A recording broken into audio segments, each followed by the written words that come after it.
All right, guys, we're down here again.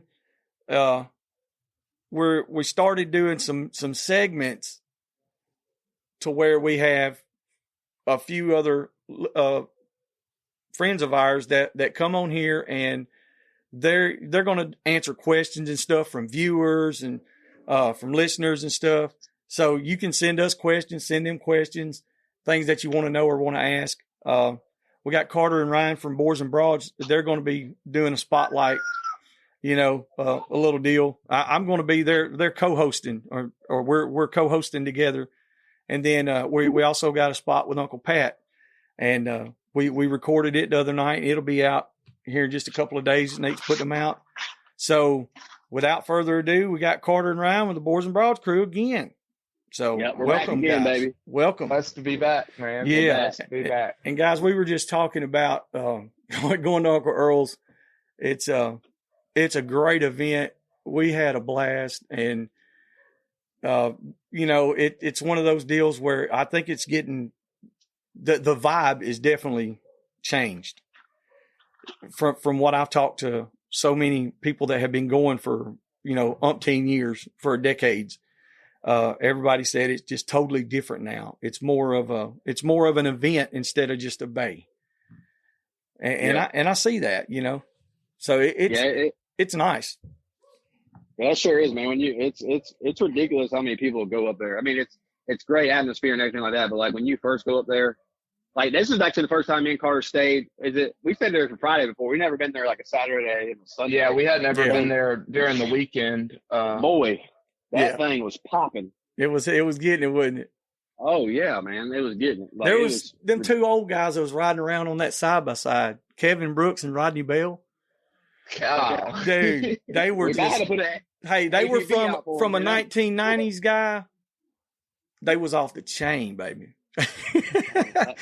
They were something like that, dude. They was something. They was sideways, and then they got me on the. I was like, I said, boys, I can't handle this. Up out there on Peddler's Row. Yeah, we wound up. Y'all were 3 deep in a single cab Can-Am and riding up the Peddler's Row, asking me if I wanted to go up there, knowing good and well I don't have any money to spend up there. Hey, dude, I didn't have any money either. That's what was crazy, and I still got a dog. I still find a way to every rich person I know says they don't have no money. Kevin Brooks, Ryan Rankin. Yeah, Kevin and Ryan. All them boys. I ain't got nobody. I ain't got no money.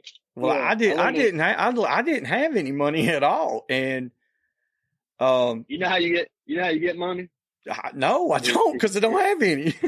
Is you live in a double wide and you married to a vet. That's how you do it, baby. I hear you. Well, I hear you. I ain't got either of them. So I can attest for Carter. He ain't got much money. There you go. Hey, me and Carter, that's why we get along. I appreciate you calling me broke on this national podcast.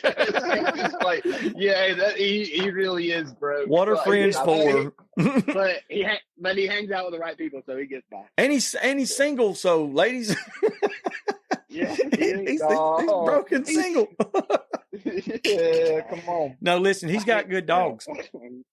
Oh, yeah. Come on now. Oh my God. No, watch out.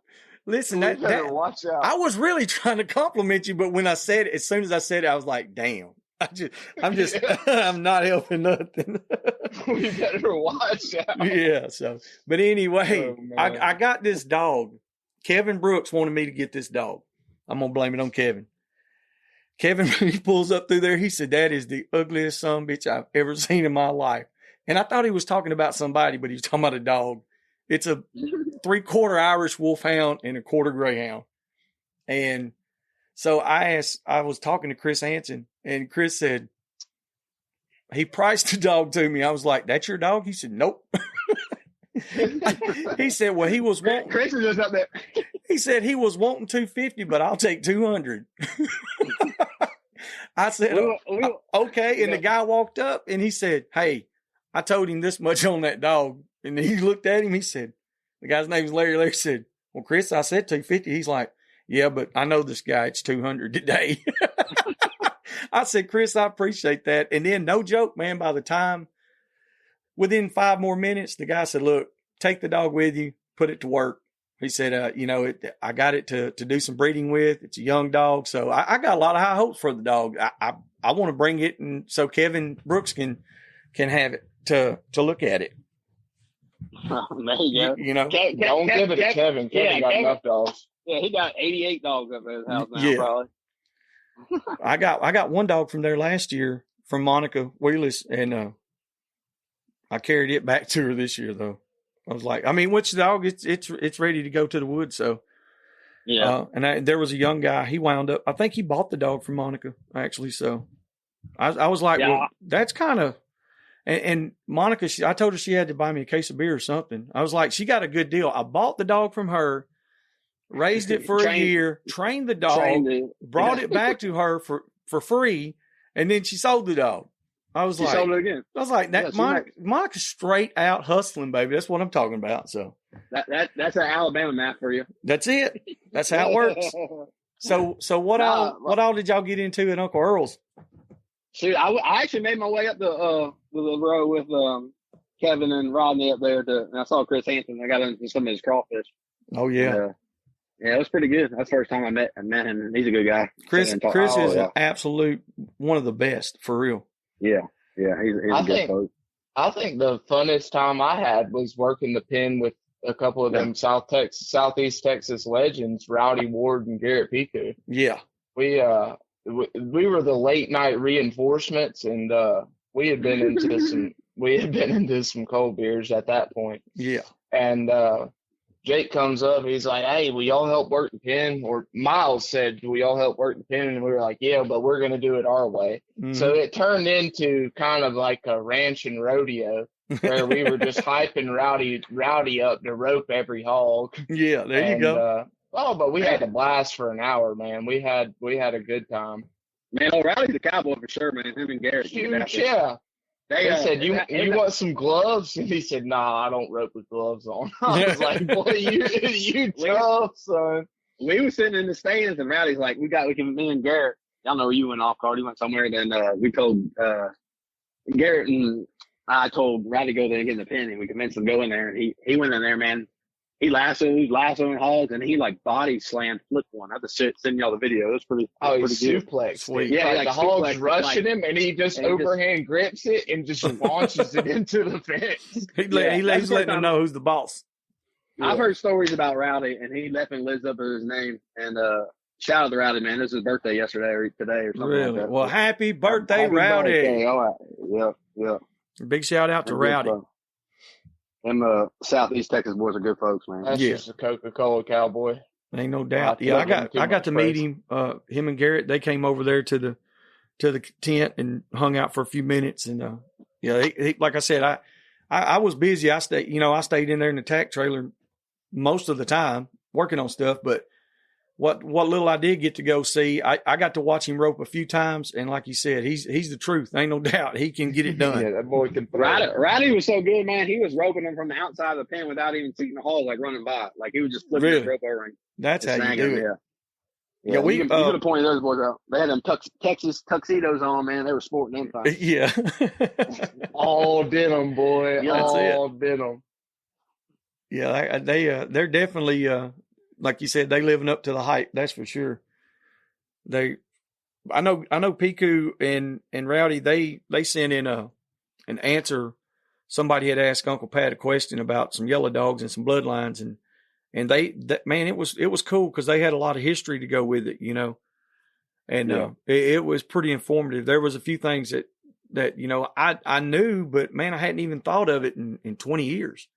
Well, I mean, I'll be completely honest. Yellow dogs get a bad rap out here, like on the East Coast, versus out there, because I was talking to Kevin Brooks about it on the way back from Earl's. As a matter of fact, he's like, when we went out there and hunted with Bloschke and Torres and Trey Moya and all them boys, like he's like, that's the best group of yellow dogs I've seen in a while, and. I was like, well, they got them out here because Piku and Rowdy got good yellow dogs. But around here, you know, a lot of times you see them yellow dogs. It's not the same. They look the part, but they just ain't the part. They're not the part. You know, Pat and I talked. We discussed that as well. And I had one yellow dog, that little Charlie dog I had for years. That's the only one I ever had. I've owned several, but they just were not, like you said, they were not the part. And what now I got, I got some from Texas. That litter I got last year. So far, these right here are leaps and bounds above any of the other ones that I've had, except for little Charlie. And that's what I based it off of. Charlie was out of that Montana dog, and I mean, he turned out to be a hell of a dog. But at the same time, like I said, I've went through a dozen and just was not successful with them. It's a totally different style of yellow dog. And Pat got into a lot of that. And you know, yellow dogs, everybody's just, first thing they think of is a pure blackmouth cur. And sometimes yellow dog might have a little Kimmer dog in it, you know, or something like that. You know, you don't ever know. They might have a little ears something get else. a little bit longer. Yeah. So, you know, that's something to think about there. It's kind of gotten like watered down because everybody in Georgia, I mean, they get them from out of state from somewhere most of the time, and then they breed them for stuff, and it gets watered down. But there's some people down in Florida that still got some good stuff. I mean, you got like Dre Jumper down in Okeechobee and like Joel and Hall and them boys down there. They got some good stuff. Well, see, Florida's like Texas. Florida is its own country. Yeah, you know, I'm serious, man. Look, when you start talking about yellow dogs and stuff, it's like, well, Texas has they got good yellow dogs, and then we talk about everywhere else, and then there's Florida. They've kept good yellow dogs from what I've seen. Just like you said, there's people that I know down there that's had them for years. But once you get out of those two countries and get into the USA, it's you know, you got Alabama, Louisiana, Mississippi, and Georgia. I'm telling you, if you ever get lost and you go to the Walmart in Florida, like just say somebody dropped you off in Florida, you gonna see a Florida tattoo. It's the same way with Texas. If you get lost in Texas and go to the Walmart, somebody's gonna have a Texas tattoo, and then you know where you're at. Yes, exactly. Like, they got their own country. That's what I said. Their own country. A whole nother world, baby. And they're proud. I mean, what proud. What do they got at the Go ahead. Walmart. Everybody that I've met from Texas, they're super proud to be from Texas. Oh yeah, they got the best chili. They got the best barbecue. They got the best Whataburgers. Welcome to God's country, brother. It doesn't matter where we go. There's not a Whataburger that I will eat. That stuff's garbage. I'm sorry. Whataburger is great.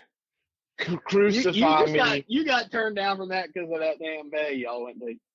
Dude, a good Wendy's blows Whataburger out of the water. You must have went to, when you talking about when you came to Tyler, Texas. There's a Whataburger that's 200 yards from the Bay Pen, and I promise you're going to eat Whataburger 32 times. And I promise you, I ain't eating it again. Yeah, I'm not eating it again. Carter looked like Rambo when he got there, and then when he left, he looked like me and Rodney. You know what I'm saying? Six pack turned to 12 pack. Whataburger shoved down my throat. Golly, it was like, well, just get a triple. Like just get a triple. Don't get a triple. Get two of them. They're gonna slide in and out. They do got a mean Dr. Pepper milkshake though. Yeah. This section brought to you by Whataburger. Come on, sponsor us, Whataburger. I know I talk bad about you, but we will gladly we'll accept sponsorship opportunity. Dude, I talk about Waffle House all the time. Waffle House. Y'all know it. Y'all go to Waffle House too. We'll be back after a quick break. We would like to interrupt this episode to take a moment to thank our sponsors and friends of Dixie Doggers Podcast. Southern Cross Cut Gear,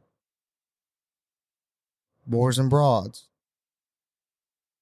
Hardcore Hog Dogs and Cut Gear, Showtime Premium Pet Food, Animal Housing Solutions, Tuskers Magazine, American Doghorn Association, 4L Kennels, Hogbang.com, The Boar's Nest, Crockett Taxidermy, Mud Creek Hog Baying. A big shout out to all those people and companies who help make us who we are. Thank y'all. Oh yeah. But when we went, many late nights there at Waffle House. yes, and I'm talking about, I can tell you every Waffle House from the East Coast to the other side of San Antonio, Texas. And I went to Huddle House one time in North Carolina. Get down now. Listen, the waitress and the manager at Huddle House, to where we went hunting with Mr. Andy, they got on our damn post on Instagram and commented on it and told us, next time you guys are in town, stop by. It's on the house. So shout out to Huddle House, baby. Huddle House, yeah. Down now. I like the Huddle House. Yeah, I couldn't believe it. I was like, damn, dude, Huddle House is on this. That's what I'm talking about. They got a Huddle House not too far from Marc's Bay. Yeah. Oh yeah, I've ate there. I've eaten there a couple times myself. Yeah. I ate with the devil there a couple times. Yeah, you had a run-in with the devil. Yeah. Yeah, that's what I'm talking about. Me and Satan had breakfast at the house in Georgia. Hey, cuz y'all had more than breakfast. Carter was eating all 3 meals. Yeah, that's how I don't know how he never got full. You know what I'm saying? All right, that's enough of that. Let's move on. Before I have to get on Facebook again. Yeah. Don't do that. They're going to deactivate you. Mark Zuckerberg's going to shut your shit down. Yes. Yes, Lord. Yes, Lord. Oh, my God. That's funny. It's good stuff. Good stuff. So, y'all want to talk about some hog dogs or something? Let's talk about what y'all learn. What we did the Uncle Earl's deal. Everybody had a great time. So, but before y'all got to Earl's, we just done the Tulsa Standard Hunt. We talked about that in the last podcast. Well, let's do a little recap on that. Recap, man. Go for it, Ron. Yeah, Ron. No, man, we had a great turnout. I think we ended up having like 15 teams there, or 15 teams in there. We were hoping to get 20, but we ended up having 15. I think weather played a part of that a little bit. Yeah. We had a big, damn near looked like a hurricane come through, and it actually cleared up on the day of the weigh-in, so that was beautiful. Had a good turnout, probably about 150 people there, I'd say. And thank you guys for y'all's help, and Nathan and his wife and everybody that sponsored the event. And Unique Outdoors Hound and Hunting Supply came up and they set up, and it was a great turnout. I mean, we had a bunch of barbecue and people there, and I can't thank Marc and them enough for letting us host it up there. It was always a good time. Had a good band there too. Had some good music. Had a good band there. Had some good food there, and look forward to doing it next year again. Yeah. So. Hey, that big boar score evened the field, didn't it? Yeah. Yeah. What'd I tell you? I told y'all before. There was a swamp team's gonna win. Yep. There was the. What was his name? He was at Uncle Earl's. He came to Uncle Earl's. He was on the winning team. Dang, I can't. Rick Stallnaker. Yeah, Rick. But Rick. That's what he. Rick. We were talking about that, and he was like, "Man," he said, "it really did even the playing field." And there was a couple other people that they were like, "Well, man, the way that it was measured and this and that, and blah blah blah." He was like, when they were holding that tape, it said 3.5 inches. I was like, no, that's 2.5 because he's holding it on the 1 inch. Yeah. He was like, well, why would he do that? I was like, to be accurate. So because you can get a more exact measurement. Yeah, Nate's been working with me, ever since he's been old enough to go to work. And actually, child slave labor, I've used that pretty good to my benefit over the years. So he knows how to read a tape. Is what I'm getting at. Tax deduction and labor. Yeah. Come on now. Exactly. So, but I have been working on the little measuring device that I was talking about doing. Be cool. I'm going to try to have it done before we get the Shankathon. And I'm going to try to, if I can get them done, I want to mail them to each team. So everybody has it and everybody can use the same exact device to measure. That'd be pretty cool. If not, we'll just have to do it the same way we've been doing it. So yeah. But either way, I can guarantee you one thing: we'll probably get second again. Well, always. It's better than 10th. That's right. I don't know about that. We've gotten lucky twice with second. I do want to say we had a good time at the weigh-in. We had people always talk about, oh man, it's too far. Well, we had somebody from Australia come and see us, so that was pretty cool. Old Grant Colville, man, that was awesome to see him. Some of them Okeechobee boys showed up too. I mean, yeah, we had some boys from Okeechobee. I mean, that was like a 9-hour drive, and we had big payouts to hang around, big prizes. I do want to say something. Well, I don't care. It was kind of messed up at the game warden to sit a mile up the road. I wish he would have just came to the weigh-in, sat at the weigh-in, said what's up to us. We would have fed them, treated them good, show them what we was doing. We wasn't doing nothing wrong. Exactly. Everybody had their permit. I mean, everybody was doing the right thing. Yeah, and somebody at the weigh-in made a phone call, and he actually got away. They was told he was supposed to leave on. So yeah, and that like you said, that I get the whole situation about being within the legal means of the law. But it would have been so much better if, like you said, if he'd have just came down there and said, "Hey guys, I need to check a few of these to make sure everybody's on the up and up." Okay, we'll do it. And what if he would have came up there? You know how much good publicity? I'm not publicity or press or not karma. I don't know what to say, but good aura to give off to people to come up there and show your face and chill out, hang out with the hog doggers. You know what I'm saying? Exactly. But I mean, he checked one or two people, and then somebody made a phone call and he left, and we didn't hear nothing about the rest of the time. But it could have easily made a better light shed on the game warden and the hog doggers together. He would just come up there and hung out. I mean, without a doubt, there's it's weird how that kind of works itself out. I was talking to somebody at Uncle Earl's about there was a I guess you would call it a backyard bay event here in Alabama somewhere. Yeah. And it was actually at now I'm not going to get into names or none of that by no means, but they were told that it was okay, that the game, now this is coming from, secondhand information. Basically they said that person, that the game warden himself went and got the pig for them to use. It was it's a bee bay, and it was set up specifically for that and blah, blah, blah. And I'm like, well, number one, that's all. If you read every rule, every law, like I have here in Alabama, it doesn't matter who it is. Yeah. You can't do that.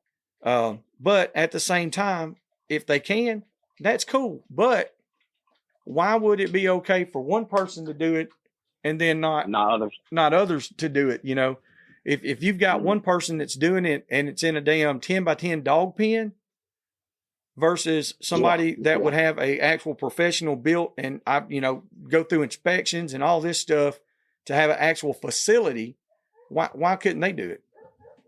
That's right. It's weird how that works, It is. And like you said, shining that positive light, dude, they could do so much better. Oh, I know, man. It could have been awesome in terms of them doing that. But so they actually held the bat, like it was recent? Yeah. Oh, wow. But now it's not a big event by no means. No, it's not a big event, but I'm saying, but you have something. But at the same, yes. Okay. And they don't really, they're not advertising it as, hey, come to this big bay or nothing, but it is advertised. And now what about, can y'all bay like a domesticated hog? Well, that's what it really boiled down to. I can work my dogs here at my house. You can bring your dogs and I can work them right here on my private stock. Just like you would cattle, but you cannot have spectators. It can't be a public event. I hear you. And this was a public event. I hear you. It involved a breed association and a registry. So, it's one of those deals where it's like, dude, it's such a fine line. I get that. But at the same time, people like me, I'm trying to get around that fine line all I can. Yeah, no doubt. You ain't flirting with the line, then you ain't doing it right. Yeah, exactly. Yeah. So, I mean, you got to flirt with the line at this point. If I'm doing all that, it ain't going to be a potbelly pig. I can promise you that shit. Well, if they let you do it, I mean, if they let them do it, you can somehow do it too and figure that thing out, man. You can get some domesticated, and then I don't know, maybe a wild boar gets there and breeds some. Have you seen? You haven't seen my hogs, have you, Ryan? No, I ain't never been. No, I'm just saying you had never seen.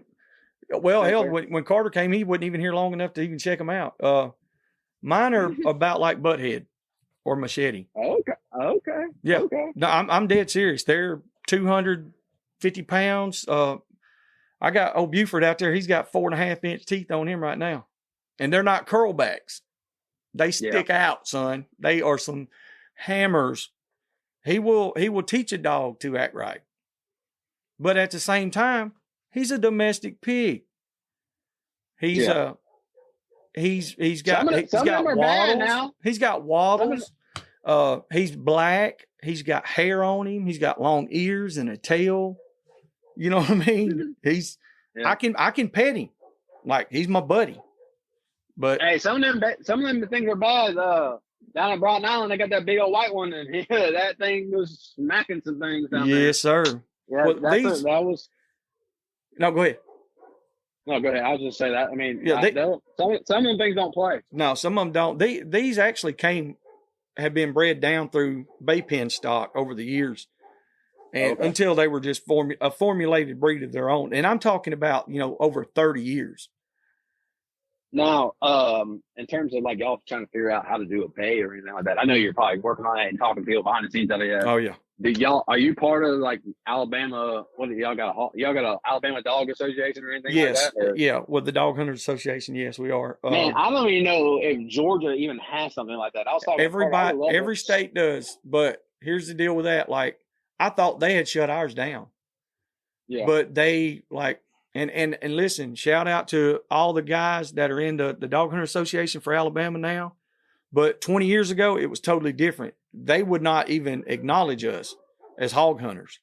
They actually put on they put on a hog dog tournament for the past couple years, and we hunted in it last year, and I think we won 2 or 3 things in it, like longest tusk, longest stringer, stuff like that. They had a good turnout, and it's another generation that has come into play, and those guys, they run deer dogs, they got hog dogs. Yeah. They hunt with dogs. I want to get something together like that, man. I mean, I know that Georgia's done it.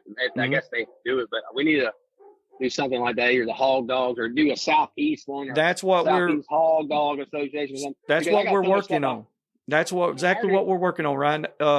Nate and I have been doing this has been going on for about 5 years that we've been kind of toying with it. It's going to be a national level is what we hope to get to, but it's going to be a hog dog alliance. Well, anything I can help out, I want to do it, because I've been thinking about ideas, man. Like you say, Georgia. You and Nate get together on that stuff, dude. I'm telling you. I'm putting him down there in Congress, and we're gonna get him to change some laws or something. So, well, yeah, but like throughout the states, man, like it's crazy how all the states are different. I understand that, but like even like Georgia, man, like my biggest thing I want to get done is, I mean, it just even open a season up for a hunt in like January or February in the WMAs. Yes. In the state of Georgia, they open them up May 15th through the 31st, or May 16th through the 31st for a select few WMAs. You can run dogs on it. See, they got 92 degrees. Yeah, that's what I'm saying. They got one in Alabama. They got one for 1 week in Alabama that you can hunt, or it might be 10 days. What week is that? What day is that? Dude, it's a WMA. Is it in the cold parts or the hot parts? Oh, it's hot. Yeah, it's in the summer. Well, that's what my whole thing is. I don't understand, because like state of Florida does it, and they do like you got to draw for it, like put it in for draws. Yeah. See, Mississippi does one in February. Soon as deer season's out, they open the WMAs. Not all of them, and I'll have to double check to make sure which ones. But I got some buddies that all they hunt is public land all of February, and it's right there it's on the Tennessee Tombigbee Waterway. I think it's Corps of Engineer land. Oh yeah, dude, they open it up for February, and that's their whole season. Man, they just mop them up too, dude. And so they're Mississippi. They got a lot of stuff that I like.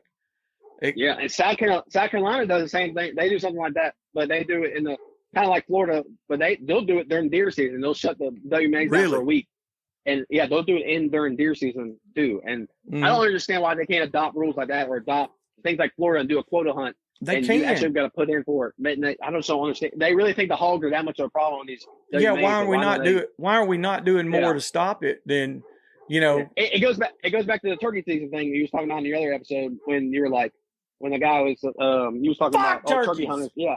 No. Yeah, no, but they Did were I like, say that? but they were all. Yeah, but the guy y'all were talking about how turkey hunters want you to come in and get all these hogs. Yeah. But you're like, you gotta wait until after turkey season. I mean, Yeah. why even tell us that we can hog hunt in the middle of freaking? And see, we can't run dogs during turkey season in Alabama. Y'all got some bad rules. Okay, now Randy Durrell, he was asking me, he was like, man, let's go hunt. And I was like, this last night, I said, well, after such and such date. And he was like, I was like, after turkey season, he said, well, oh, you turkey hunt? I was like, no, hell no, I don't turkey hunt. I said, but now used to, we could run dogs at night.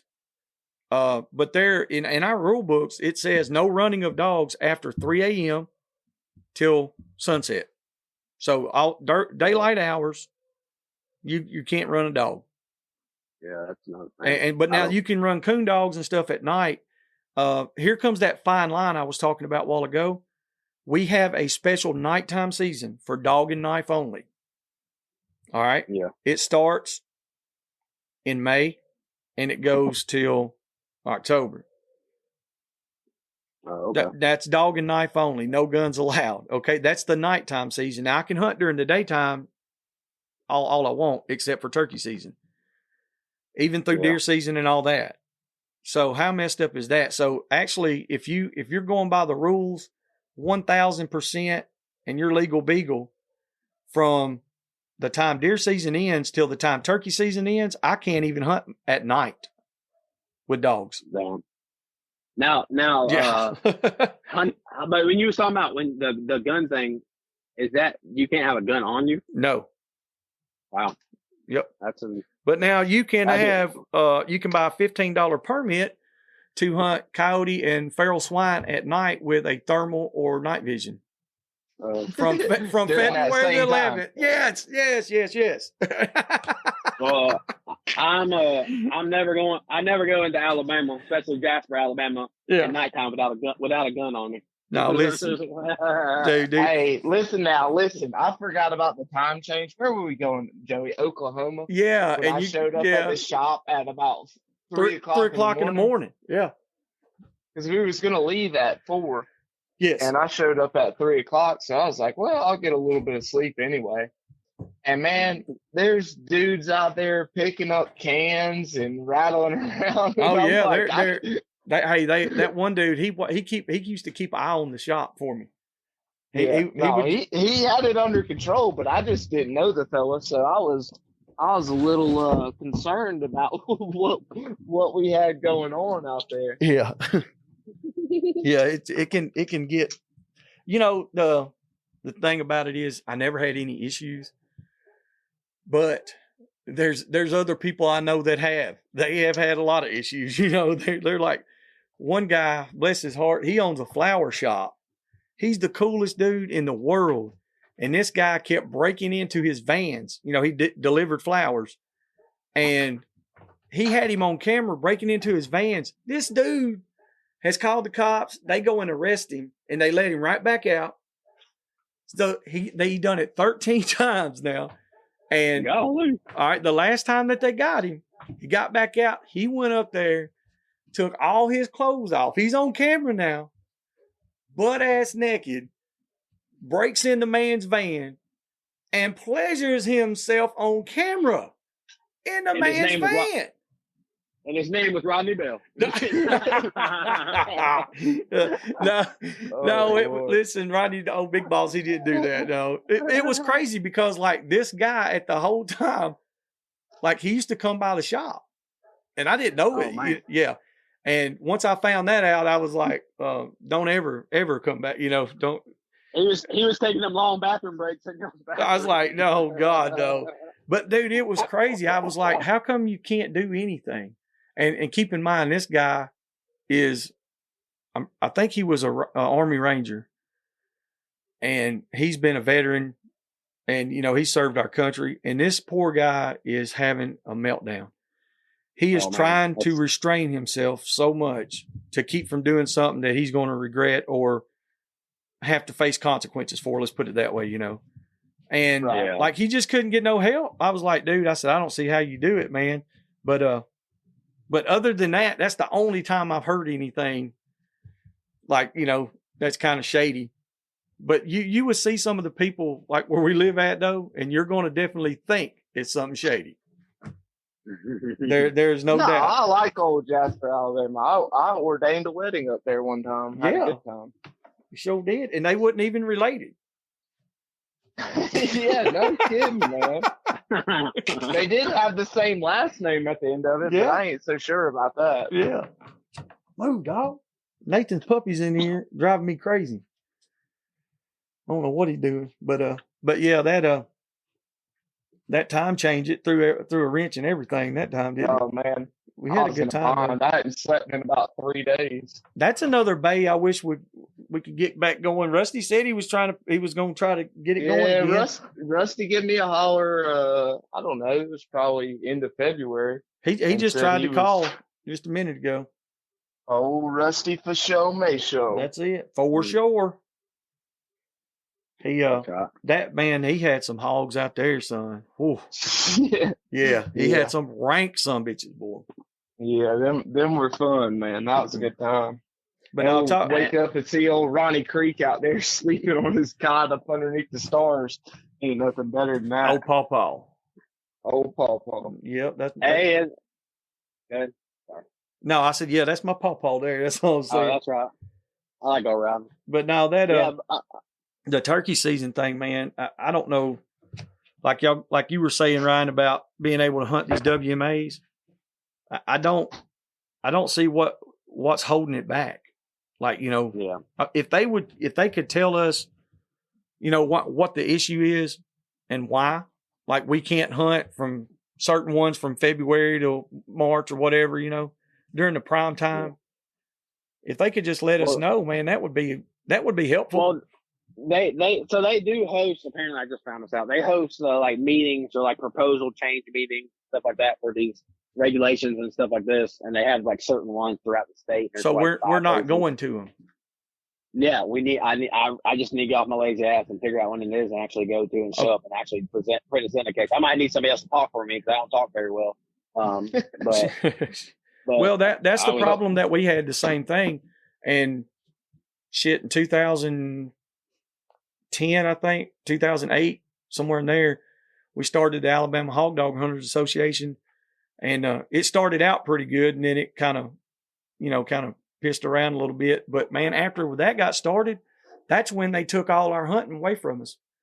They were scared of y'all alliancing up. Yeah, well, that's why we were not supportive of the actual regular Dog Hunter Association for a long time, because they wouldn't support us.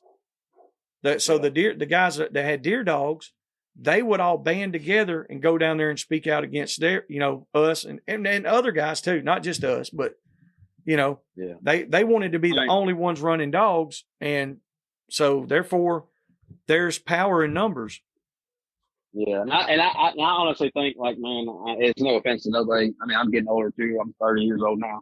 But that old way of thinking is kind of finally starting to dwell out there. I've seen, since we started Boars N Broads and doing all this stuff, man, I've seen talk to a lot of more people, and I've talked to more coon hunters and bobcat hunters and big cat hunters and bear hunters and all that people, and they all are awesome people. And I think this new generation, they're going to mend well together, if that makes sense. You know what I'm saying? I agree. That's why I was talking about, like with Nate, I was to get him, because he can read these formats and the legality part of it and understand the laws and the language and the literature.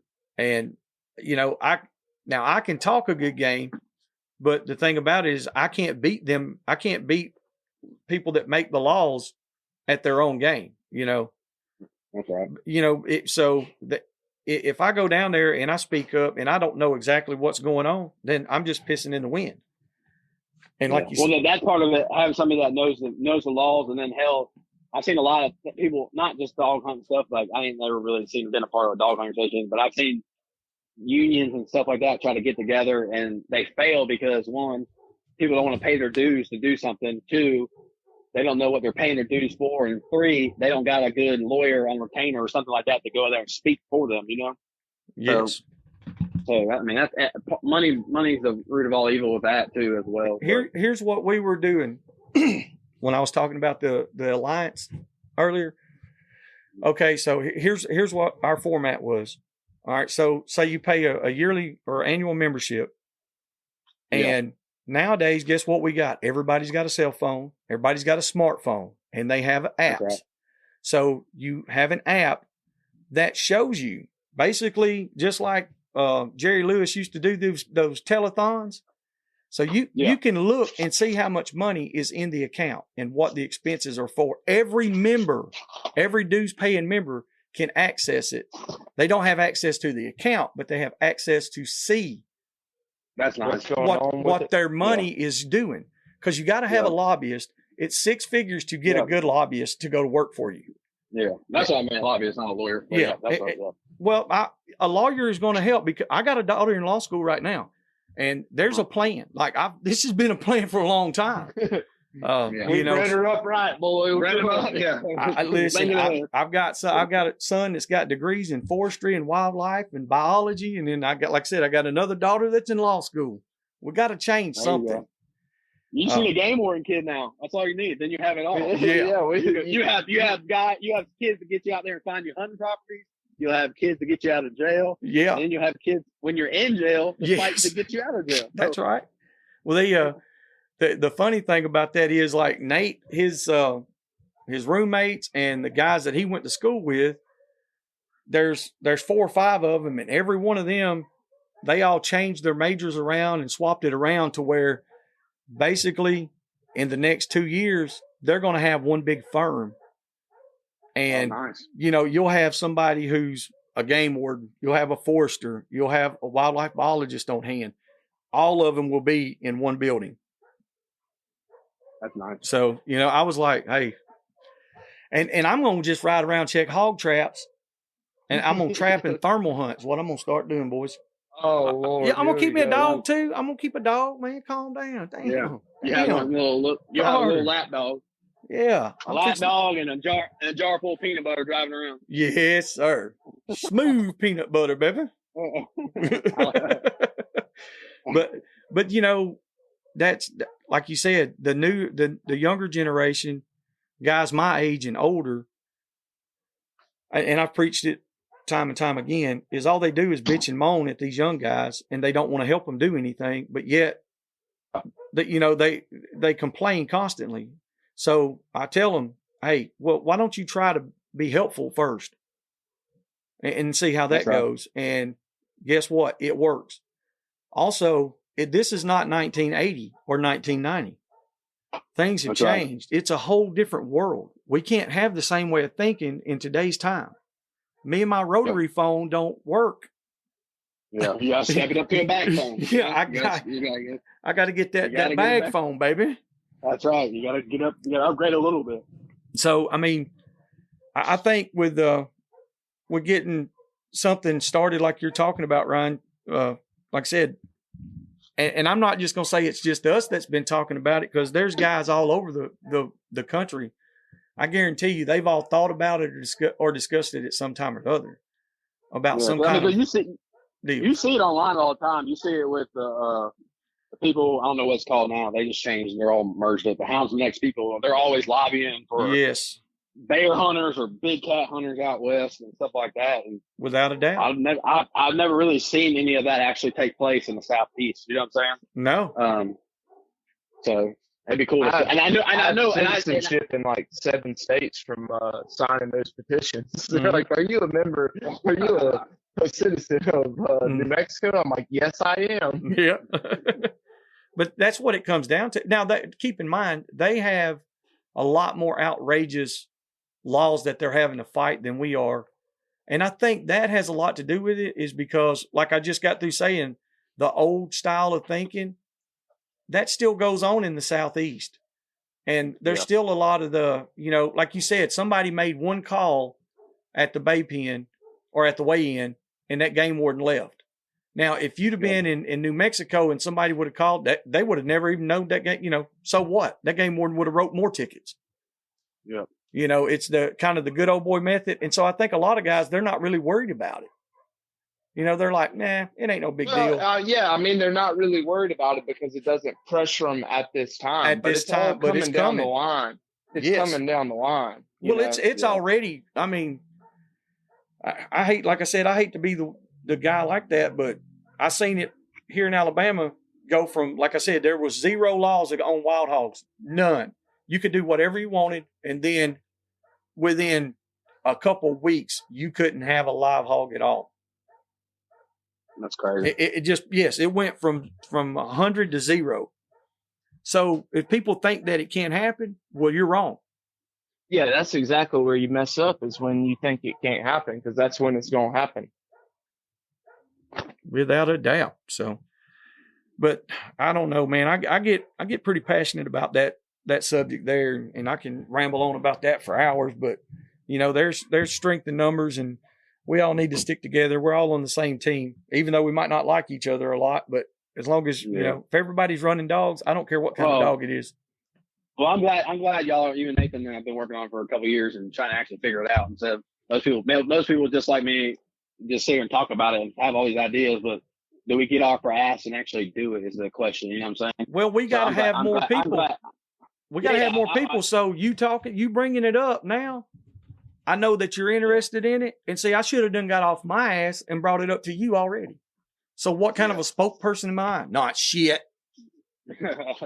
Jesus Christ. See, I said, if we want to talk about how trashy we are, boys, like, I mean, we can go all night. Come on now. So, all right, you said, what other topics did you have you want to talk about, Carter? Or something we can talk about? Well, we covered turkey hunting. Handle on a dog was his next topic that he wanted us to talk about. Okay, so lay it down on us. Tell us about what kind of dog handle. Tell us about what. Tell us about what people that have dogs that handle good. Well, yeah, we need, but it also depends. Like a handle on a dog comes from the stock of dog and where you got it from too. Yeah, that plays a part. If you don't get it from a puppy, I mean, I'm sure Carter's gonna ramble on, but like, there's a bunch of tricks, man. Weed ear strength, a big trick. Or the feral dogs to get a handle on them. Like, me and Carter got dogs from Uncle Pat, and we couldn't touch them for like 5 weeks. And then independent then dog. And then now for real, and I got a dog like that. And then now her name's Honey, and she loves me. She comes right up to me. But anybody else, she ain't gonna really be too keen of y'all. But I mean, my perspective has changed on it, and so much in the past 5 to 7 years. Like, I don't want to put any more handle on a dog than I have to. I want it to do what I want it to do, and then anything beyond that, I think I'm taking something away. I want my dogs to load up without me having to put hands on and lift them up. And you know what? If I have a good dog that doesn't load up, then guess what I'm going to do? I'm going to pick it up and put it in the buggy myself. Yeah. But just in terms of things that I look for, like, I like, dogs to be able to ride without being clipped in, and not have to worry about jumping out, and then, loading up when they're supposed to, getting in the four-wheeler, being able to ride on a four-wheeler or a buggy without, and the dog that I had the best handle on in the world could not ride in a buggy because he was just so hyped up. Like, I mean, you just had to kick him out and let him run in front. But I think it's really transferred to me for, what do I want that's applicable? Do I want a dog that, I put a little bit more into handle and then take a little bit away from hunt? Or do I want a dog that's got a pretty decent handle and still hunt? Preach, son, preach. I feel the same way, man. Like, I've learned to see, now some dogs are anomalies and some just are going to be the best handling dog and the best hunting dog you got. But I've seen it more, like Carter's saying. I almost think if you put too much handle onto them, they're going to be too friendly and people person. They'll go hunt and they won't hunt out as hard. They'll come back and check in a lot. You know what I'm saying? Yes. I'd rather have a dog get the hell up. I'm running my feet now. Me and Carter switched our dog to the whole mindset of free casting and trying to free cast our dogs hard as hell. And I believe, like you said, you want the simple things, but you don't want to overdo the handle and that my mind, like I said, my mind has totally did a whole 180 change with that. Yes. I used to want to have to be like, sit, listen, do all these stuff. And now I don't care. As long as it hunts and I can get it, and I can eventually catch it, I don't care. Yeah, and a lot of people make the mistake. Like, I think one of the biggest mistakes that we make as dog handlers is trying to correct handling behavior while we're in the woods versus handling the handle while we're not in the woods. Like at the house, like loading up. Perfect example of that is you want your dog to load up in the box and stuff like that. Put his food bowl in the back of your truck. Put his food bowl in the damn in the dog box, and then let him eat out of there. Like tell him get up. Like load up and he'll get up in there and eat. It's food driven. Most dogs are food driven. So like there's simple little things that you can do. You know, but not like you said, not doing it in the woods is so big because now when they go to the woods and they do it, they're gonna look at you sideways and like do that. Yeah. I mean, guess what happens when every time you take the dog to the woods you beat it? Like it's like I'm not doing nothing, boss. Like but unless you don't feed it at home at all. Yeah. Then you take it to the woods and feed it. Yeah. And then be like, so if you go hunt, you'll be all right. Yeah. But I mean, I think, a lot of times we get in our own way as far as handles concerned. We try to do too much. What's up, guy? Going on? Damn, listen, this dog, listen. Nate, get that fucking dog. Take him out. Yes, we're talking about handle on a dog. And you're here. Hey, listen, y'all, that was live. That was for real. I was not enacting that because that's how it sounds when you don't have a handle on your mutt. And we got that little one-eyed Willie pup in here. And this son of a bitch, he got hurt and like he's been just moping around and he's healing up. And he is in rare form. Like he's done grabbed the microphone. He's grabbed the cord. He's bit me twice while I'm sitting here. And that's why I was telling Nate, I was like, get this fucking dog now. Do something with him. And Nate was like, what? I was like, I don't know. He's going crazy. Like he literally, but anyway, that's what it was. So get a handle on that dog, boys. Yeah, get a handle on him. But no, take him out to the woods and beat him. Yeah, whoop his ass. Look, when you get out there and you call him, and he comes up to you, he doesn't come the first time. You whoop him. Yeah. All right, punch him in the face. Do that. Look, that's so. That drives me insane, Lord. People get out there and they'll call a dog 6 times. Yeah. And on the 7th time, the dog comes to them, and then they whoop the dog. I'm like, no, that's kind of backwards. Why would I ever? Why would the dog ever come back to you? First off, that is such a big thing, Carter. Man, you're so correct, dude. Handle comes before the wood. Yeah, you got to do it. Don't be beating your dog, and then you might look stupid in front of your friends. If your dog's not listening to you and just running around the buggy, circling. Yeah. At that point, just drive back. If you're done, let it run. If you don't want to, let it run it off. Yes. And part of it, comes with knowing like what you can and can't correct in the woods.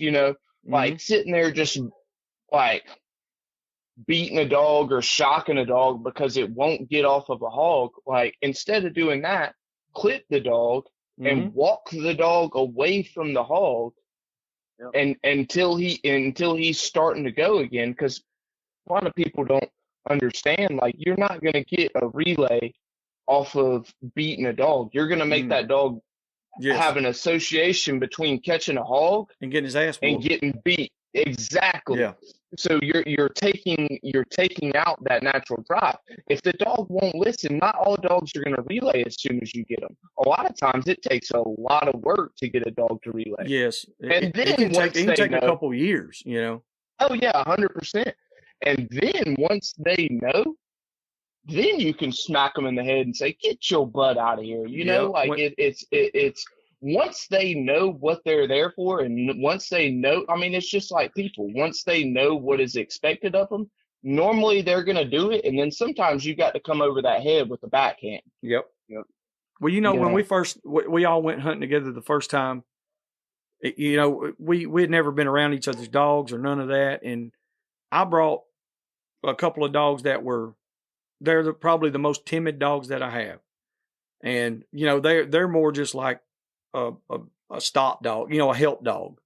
And, but at any time, I guarantee you, you're not going to see my dog sitting there chewing on a pig.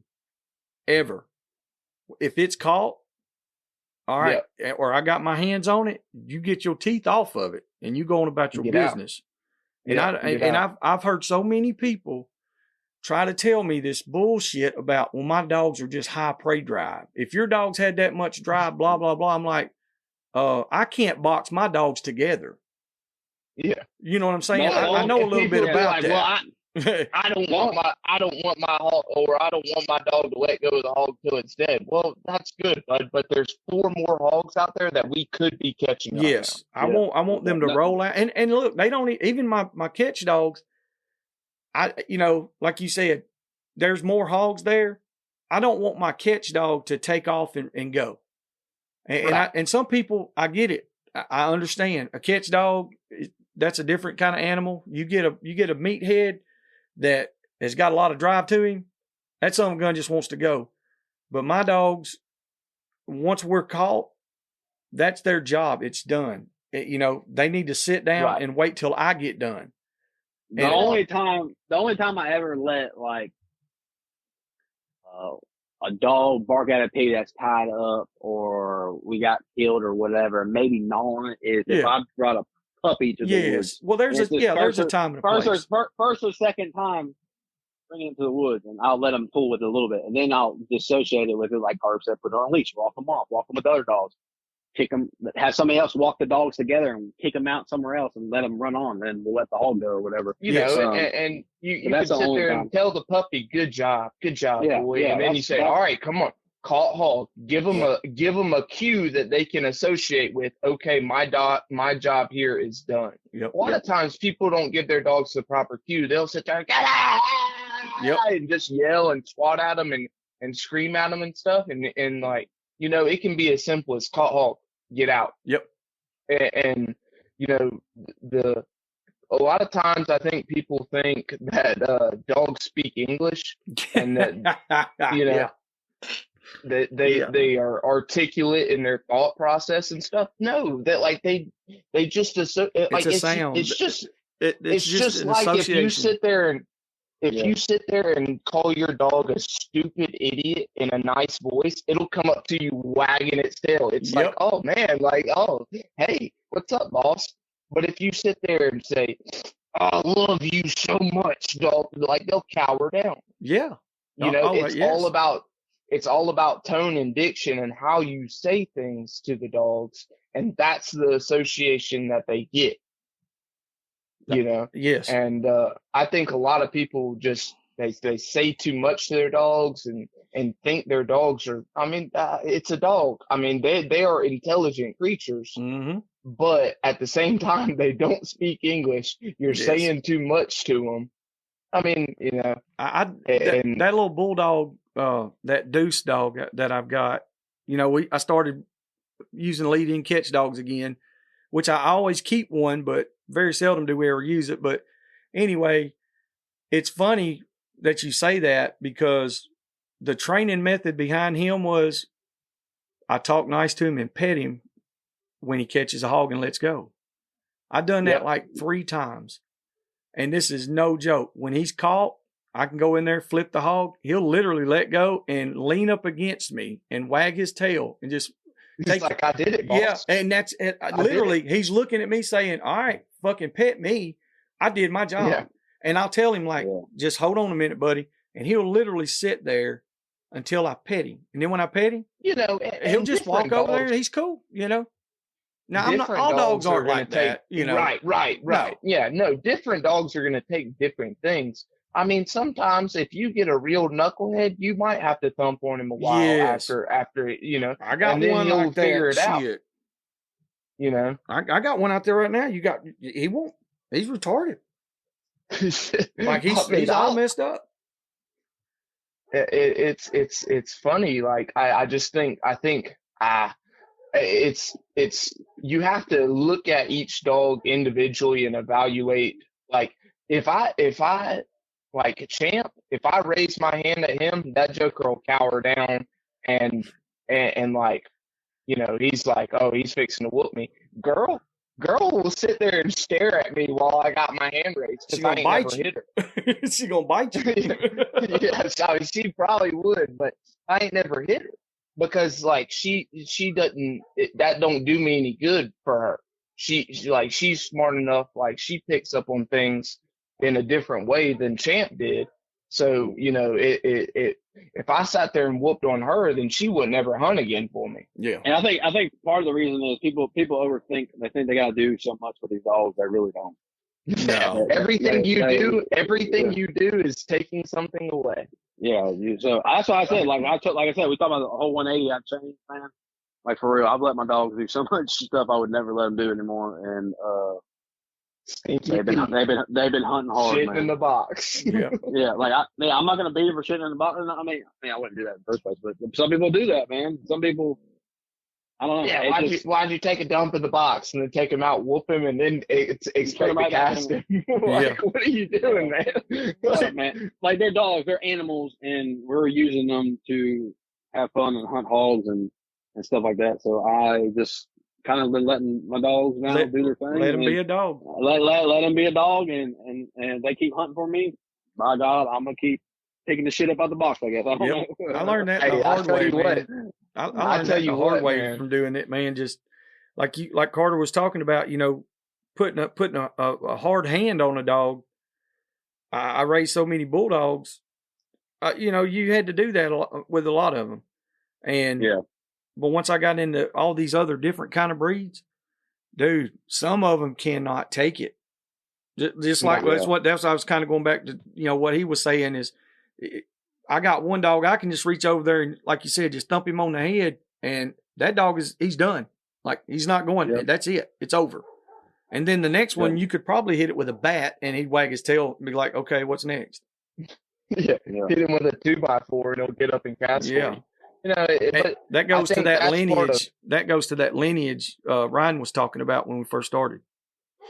About, you know, where your dog's coming from. Right.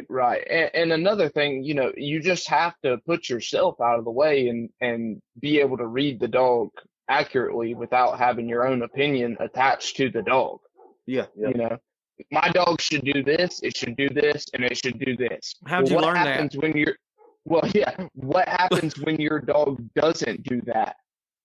Mm-hmm. How are you gonna respond to make it do that? It's the reaction. Are you gonna have some leniency and say, well, this dog doesn't do this, but it does this, you know? Yeah. And again, like I prefer a good handling dog because it makes hunting that much more enjoyable. I mean, everybody that's listening to this has been drugged by a bulldog through the woods. That's why you don't have a catch dog. Exactly. And that's the only reason. We talked about it before. People think like we're anti-catch dogs. Like, dude, we go hunt with other people that have good handling catch dogs. That's what we do. Well, that's why I don't. You know, I call them my anchor dog because, you know, there's a lot of times like, you know, I've got running catch dogs and they might have already done been on the ground. It's 100 degrees and they've done been on the ground 4 or 5 times and they're wore out. So if we get on a big hog and they get him stopped, I'll send another one in there. I'll send a meathead in there to lock it down. Right. But generally, I don't have walk-in catch dogs because most of them that I've ever been around are hardheads, and either that or you got to put your time in with them. That's right. So I get it. We went, well, hell, like, usually we got rough dogs. We got some rough dogs. We kind of leaned back and got away from the rough dogs as much, but so we don't have to panic and get there. Yeah. But we do.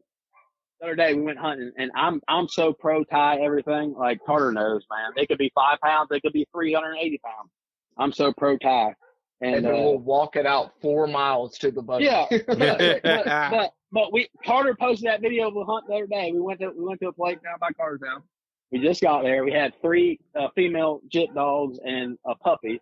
We casted the female dogs out. They went 550 yards, bayed. Carter went down there. Me and my dad, Carter went down there, and we knew we didn't have a catch dog. We knew they were loose dogs. We knew we're probably not going to put our hands on this hog.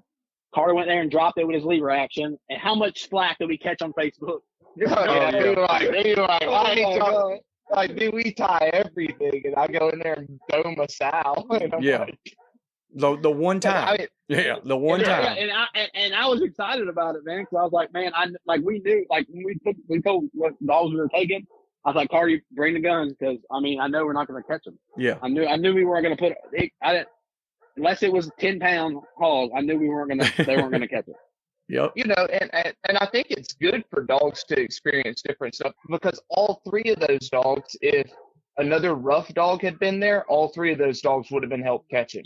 Yes. But they know their capabilities when they don't have that rough dog there. They know, hey, we're just going to sit back here and bay him. Yeah, they know their limitations. Right. Right. You know what I'm saying? So they know that if and they're not going to go in there and break the bay. They're not putting themselves in a bad position, man. And seeing that's great. That's 100%. From running rough dogs so many years. You know, I got to keep 50 dogs around because you know what happens, and that's why I've actually went back to some more looser baying dogs myself. And dude, I like it, dude. I like these little girl dogs. You ain't got to get no hurry. Yes, sir. You are right. No, it should. Tell them about that when we dumped our dogs and then Torres dumped the whole box. And we were in and they run loose. And they run loose dogs out there. Really? Yeah, they run loose dogs, and you know the boys, they typically, Blasky and Torres and Trey and all them, they typically run, you know, 4 or 5 dogs on the ground. Sometimes it might be as many as 10. But even with 10 dogs on the ground, their dogs are still gonna bay. And remember when we was out there and like. Yeah, no, but I'm getting there. I'm getting there. Be patient. Ryan, shut up. Let him tell the damn story. All right, you go. If you miss it, I'm gonna tell it. Yeah, you can. You got his back, okay? I got it. Go ahead, Carter. We're riding down this Sendero, right? And Torres has got this dog, dude. This thing looks like a combination of E.T. and Megamind.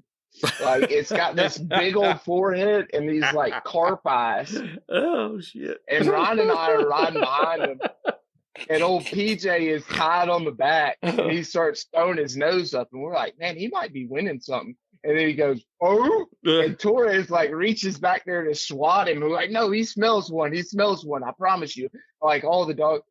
And so Trey tells Jonathan to unclip PJ, and then we were it was our turn to cast. Basically, we had been just swapping casts, so we didn't have 25 dogs on the ground. Yeah. Well, Well, he unclips PJ and then dumps their entire box. They got 6, 7 dogs in there. And Trey looks at me and shrugs his shoulders.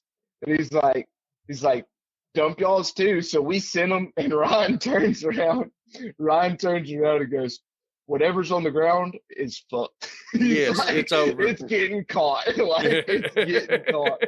Because they're going to have some confidence now, baby. And man, they ran him probably, I don't know, they jumped him at probably 300 yards. It was a good win by PJ, but they jumped him at probably 300 yards and then probably ran him to a little under half a mile. And before they get to it, what did Trey say to us? He said execution style. Oh yeah. Trey turns around and looks at us and he goes, if we don't catch this hog, he said, we're just going to line up these dogs and execute them. Just put them all. It's over. It's over. He said, and we're going to start with PJ in case we change our minds.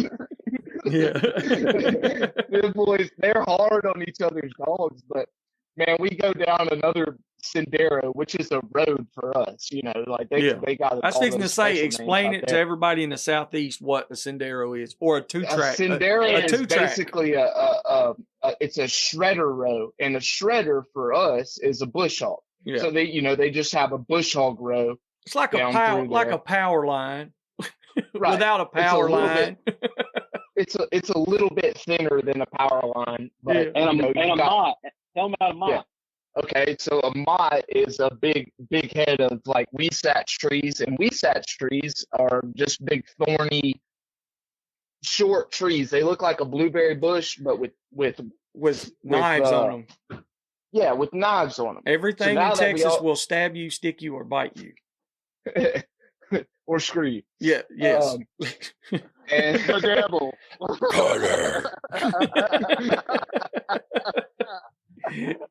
Carter. All right. Back to the story.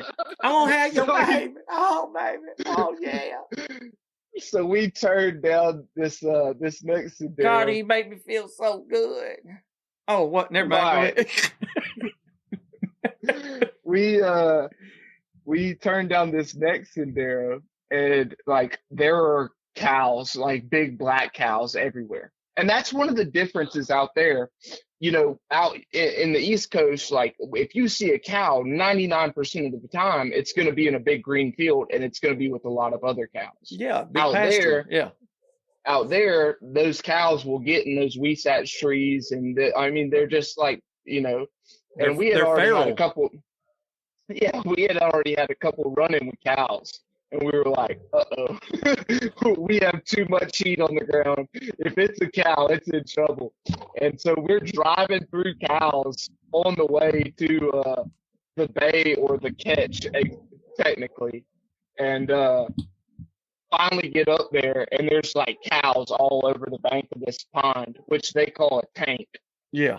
And then Ron's like, oh, they got him caught in the pond. And man, we got like 15 dogs just piled on this. He's a good boar. He's probably 200 pounds, had good teeth on both sides. But I mean, we put so much heat on him that he didn't have a choice, and he took the easy route.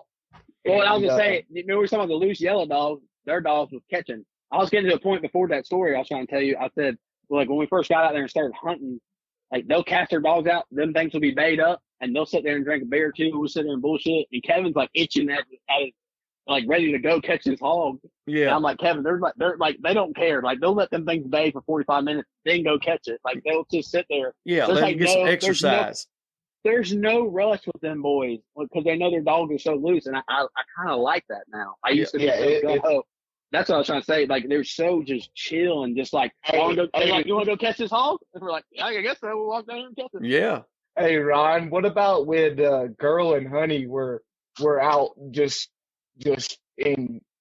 They were running back to East Texas, and and Torres and no, that was when Jonathan was in jail. Sorry, or not Jonathan. Josh was in jail. Dang. But oh, that's a good story. But you'll have to get him on here to tell you. Yeah, you had to let him tell it. We need to do that. See, and that's another thing. We need to get those guys as well. I got a couple other guys I want to get on here, Cody and Connor for sure. You know, but I want to get all the guys. Them boys got stories, man. Oh yeah. My boy Josh. I don't know if he was in jail. I think he was in a holding tank more than the jail. Yeah, he was in the holding facility. Yeah. He was indisposed. He was indisposed. I don't want to put my bad name on my boy. That's right. Yeah, no, he wasn't in any type of serious trouble. So to clear the air. But we were out there with Dustin's dogs, and Dustin's dogs are kind of the same way. Like they'll all bay, and he gets mad at them if they catch.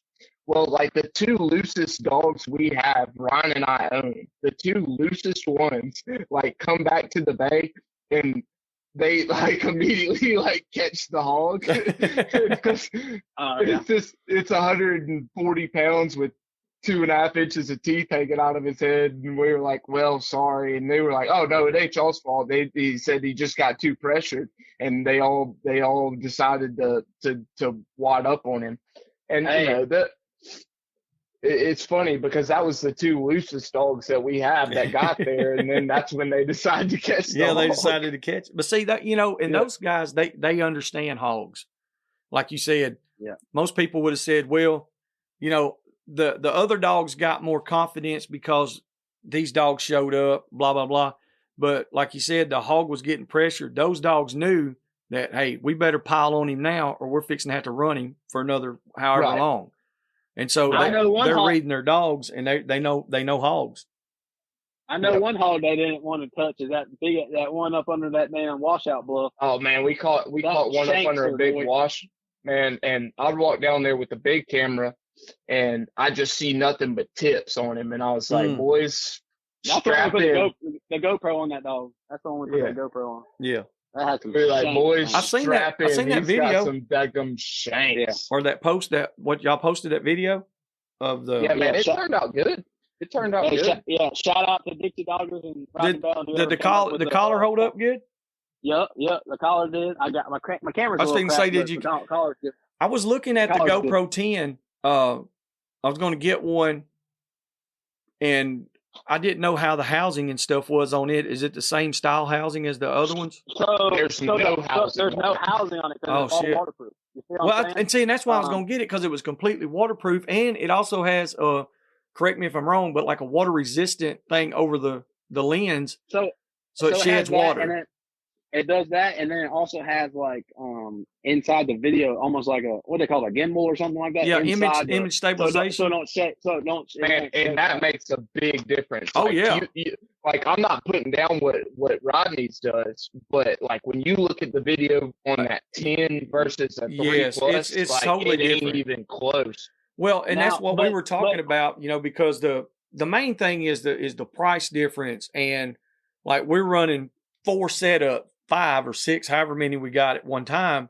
I mean, which now the GoPro 10, it's getting where it's more affordable now. Yeah, because they got like a 14 now. Yeah, I was going to say it's getting down to, because I think that's what I'm going to go ahead and do is bite the bullet and get one, because if I don't have to have a housing, then I've got a new collar that I'm designing, or I've already designed it. Yeah, and it's got one, like I got like one little crack on it, but I think that's from when that dog was down there with it. The like, I don't know if a tusk hit it or the one that, it wasn't from that hog. It was from the previous one we talked about the dog's caught. Yeah. I think the hog had bit the camera. Yeah. That's what I'm saying. I think they got one crack in there from that, but it's all good, man. What I'm doing now is I've got like, the way I got the bracket and stuff on those, you just hook your camera up to it. But this one actually has like a separate box, a little housing. And so you can put your camera, because that one doesn't have the plastic housing on it already, or the poly housing, then you can just slide it inside this. It's almost like the cut collars that have the slide-in sleeve for your Garmin, the protector sleeve. So I'm building one. It's based on about the same thing as that. You can just slide it in there and fasten it through, and it's on your cut collar. What do you think about making it like a little bit bigger and then putting some type of foam insert in there so that thing just fits snug in there? Like a dry box, like a camera. Yeah, like it would be almost like a dry box where like your camera, like once you put it in there, like it just is snug inside of the foam, inside of the foam is exterior. Got him. Y'all already got him. Yeah. No, listen, I don't know if you remember it or not, but I think all of us were talking about it. It might have been when we went to Oklahoma, or it could have been when we were out there. I think it was. You're talking about you all you're trying to mass produce them. Yeah. And which Alex was working. Y'all have it. Yeah, which Alex was working on a housing and stuff, and I don't know what happened. So, but either way, I can't wait on other stuff, so I just got to keep moving. Man, y'all will sell the piss out of them things. I already seen Randy wanted to buy one online. Yeah, y'all will sell the piss. I told Randy, I said, man, I'll send him one. I said, depending on, what he wants. If he wants one for the woods, then of course, like I said, like you guys, you'll probably get the first one that I get done that's going to be involved in the cut collar setup. But I've got one that I actually mounted the bracket. It's on a vest. It's a vest cut collar combo, and I've got it mounted to it, and I think it's going to work out pretty good. And I might do y'all set up like that to try it out. Let's do it. Because try it out for you. There's a lot of people that are running some GoPros on dogs now. We did it years and years ago when the very first GoPro came. It was just GoPro, back a long time ago. And the only issue we ever had was we couldn't get the camera and the brackets to stay still. Like when the dogs were running, it was clicking and clacking a lot. It was a lot of background noise. And the quality of the video, of course, they weren't that great back then. And so I quit running them. And then when me and Rodney started hunting together, he had a couple of setups like that. And I told him, I was like, yeah. And the way he's got his, it works phenomenal. I really like it. But at the same time, we're trying to minimize it to where we don't have all these extra collars. You know, we like to have it to where, like, if you put a vest or say you got a boar bib or something you put on a dog, you just slide it on and it's got the camera on it. It's ready to go. One piece, one unit, you know. And I think we'll be able to have them out within the year. That'd be good, man. I think those will do well. I think those will do really well. But no, going back to, we got off on a whole nother damn path there, but that video was sick though. I like it. Appreciate it. Y'all was talking about those loose dogs of y'all, so I don't sound too loose to me. Yeah. Y'all was trying to mess everybody's dogs up, wouldn't you? Y'all sending them man eaters out there. Y'all probably had Kevin Brooks's dogs if they were loose bay dogs. That was Kevin's dogs. Oh, they was out there. Kevin's dogs don't put teeth on no pigs. No. They put teeth on some cows, though. Oh, will they? Will they get busy? Yeah, they'll get busy in them motts on them cows. Kevin's so dadgum mad. He's like, they ain't never messed with a cow before. I'm like, man, it's just different, you know. And they didn't put no teeth on them, but they look good out there rounding them up, working. They did, man.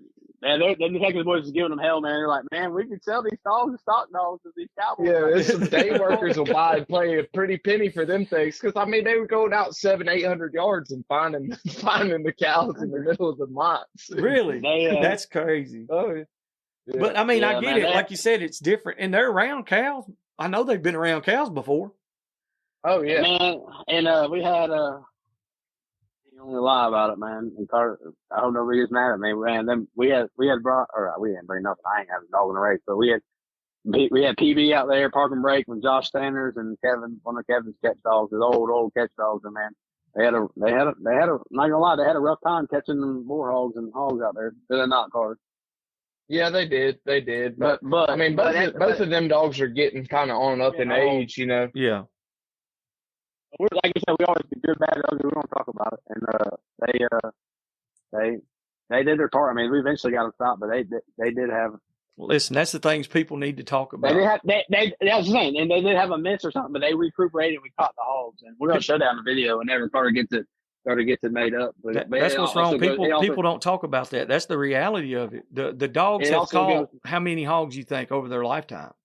Shit, I know for sure that hog that snapped Champ's leg and broke 3 of Kevin's dogs up pretty good and pierced a couple lungs. We would not have caught that hog if that catch dog that he brought to Texas wasn't there that night. Yeah.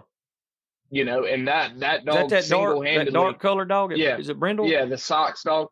Dog. He's black and white. Yeah, he's all black with a white face. Oh, yeah. I've seen PB hang some freaking elephants too. I mean, part of it was when they was getting sent to like head-on days and stuff like that. And like I said, we talk about everything. We're gonna show everything too. We got it all on video, you know. So we don't want to sugarcoat that we were anything. About it can't be a 60-point game every single time. Nope. But they did ended up catching the hog. You know what I'm saying? So like they recuperated and got it and caught the hog. Well, that's what ultimately matters.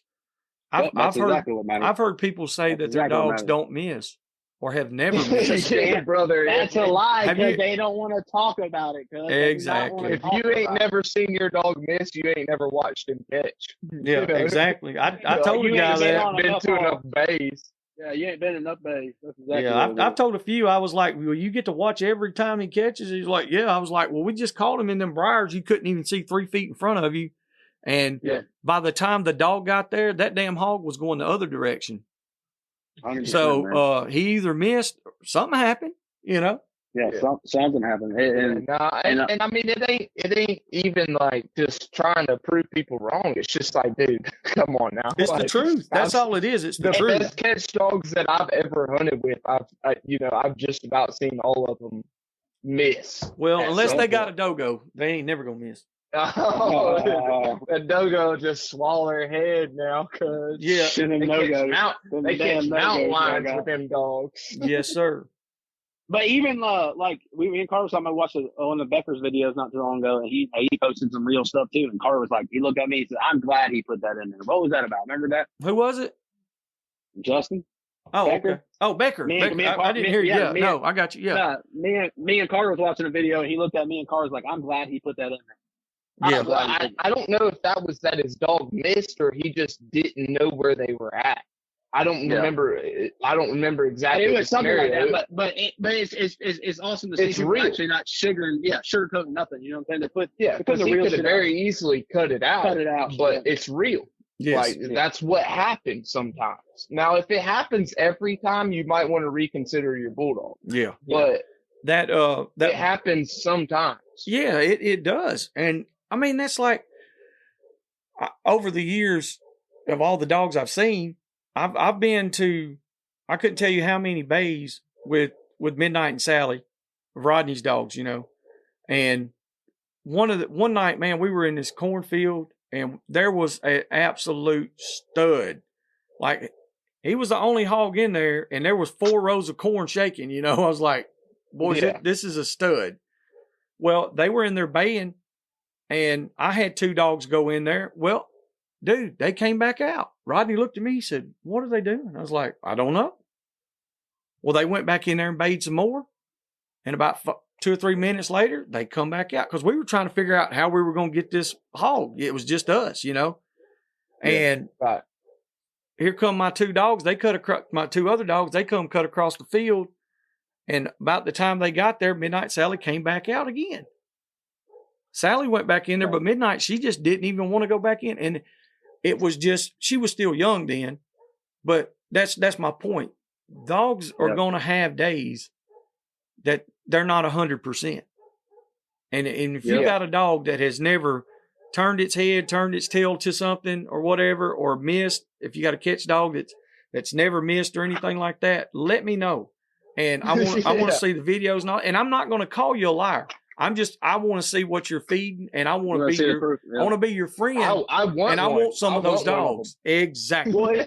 Well, it's just like anything. Like it's being a dead horse. We always talk about it. Every dog has a day. Every dog is different. I mean, your dog could be sick one day, or it could have something going on, or it could just mentally not be right. Man. It could be people. It could be a damn female dog getting ready to start her heat cycle, and technically be like having her cramps and periods, just not feeling good. So there's so much factors that could happen. So people always jump the gun, and I don't know. It just shit happens. Yeah, and you know, but but y'all doing that about people being real. That's what we need to see more of, because I know there's guys out here that's younger guys that are just getting started, and they see all these high class videos of the best dogs in the world. They never miss. They're dead on. You know, every time you drop the dog, they got a hog. It's a 300-pounder with 4-inch shanks. That's on a video, dude. That's you need to show the reality of it, like the days that you go and you don't even see a track. Shit like that. They don't exist. Yeah. I think showing that real part's the thing, man. I commend you guys for that, and I do appreciate that so much. But it's just like that. Your guy you had on there. I listened to the podcast today from Roy. How you say his last name? Farabee? Roy, yeah. Farabee? We're in the southeast. We'll call him Roy Furby, but it's pronounced Roy Farabee. So when he was talking about that old man, like he was talking about the first. What was he talking about? Actually getting on something every time he went hunting. Remember he was talking about that, and he said, "I wish I remember what the old guy said, or the old people would talk to me." He said, "You're going to be." For the first 5 years, you're not going to catch something or disappointed or something like that. And I really took that to heart, because people see all these videos like we post and stuff. You think it just, the proof is in the pudding, and it's just right there in front of you, and that's what you expect. You have all these expectations of hog hunting and catching a hog every time you go, but in reality, that's not the case at all. Yep, and also it's your location. Last year we probably caught more hogs last year than I ever have. I mean, we had days that were epic, anywhere from, 15 hogs to 35 to 40 hogs. and it was insane. But and I talked to a couple younger guys, and they were like, "Dude, how do you get properties like this?" I said, "Listen, here's the deal. That's not normal. You know what I'm saying? That's why we're making a big deal out of it. That's why I'm like, hey, check this out, dude. We went, and I tell them, like, you know, I had to get up, I had to take off work for a week, I had to travel. It cost me a couple $1,000, and then all your time and effort. That's how you get to that level. You got to level up yourself, and until 100%. You get the basics down, you can't even get to that level. You got to get the basics down first. It just takes time. And so these younger guys, they ain't really got to be age, ain't got nothing to do with it. But people who are just getting into it, the newer guys, you know, that's why I'm always trying to help all I can, because I know how frustrating it is. Like Roy was saying, I walked behind my dogs for a year solid, and when I finally caught a 40-pound shoat, dude, you would have thought, you know, I won the world. Yeah, and we've all been there. And so, but showing the reality, and showing the reality of that, and showing that, and then talking about what you just talked about, is that's when you get so many people get in this game. And we've beat, like, numerous times, we beat dead horses, the same thing over and over. But we talked about how people start getting hog hunting and what they should do, and not buy dogs and go with people for a couple of years and get bedded in and do that. But that's the whole point, when you got people going out and buying dogs and getting set up, and then they go hunting and they don't catch nothing, they don't go nothing, and then they sell their pack because they're so disheartened and so mad at themselves and mad at their dogs, et cetera, like that. They're just over it. They're over trying. And you got more people doing that now, I see it, starting out and not sticking with it. There's not many people that start becoming houndsmen or dogmen or whatever. I'm not even that good of a houndsman or anything like that. I consider myself one, but I go hog hunting a lot. And there's not many people that get in the game and then stay in it longer than 5 years. I agree. Or 3 years. Or 3 years. Or I was thinking to say probably 2 or 3 years, honestly. And I go on that because, like, in the business that we do, we buy a lot of our stuff right back within a year. Yep. We sell tracking systems, and they're not upgrading them. They're just selling them back to us. They're like, man, I don't even have dogs. I sold them. Yeah, so basically y'all becoming like a GameStop over there with the dog hunting. It's disheartening. It is disheartening. It is. And like you said, it's not people. It's people getting aspirations to want to get into this sport and into this passion and into this lifestyle, but do they really want to do it? You know what I'm saying? Yes. It's cool. It's cool on Facebook. It's cool on this. It's cool on that. But are you going to take care of your dogs when they're sick or cut down? Are you going to spend extra time and treat them with flea medicine and tick medicine and take them to the vet? Are you going to feed them right? Hell, we just not too long ago, there's people down in a couple counties over that we know that was hog hunting and kind of gave the hog hunters a bad name because they let the damn dogs die in the pen. Yeah. And they didn't feed them. And they didn't feed them. Dogs were eating other dogs' corpse. And then you can't do that. And no. if you're going to do that, why do you even get into the spot in the first place to even try it? And it seems like that's the only light that we get shed on us is the negative. Is the negative light. And if you're going to get into this game, man, like you either got to, and I understand life happens, but there's not many folks that are in this game more than 2 or 3 years because one, it's rough.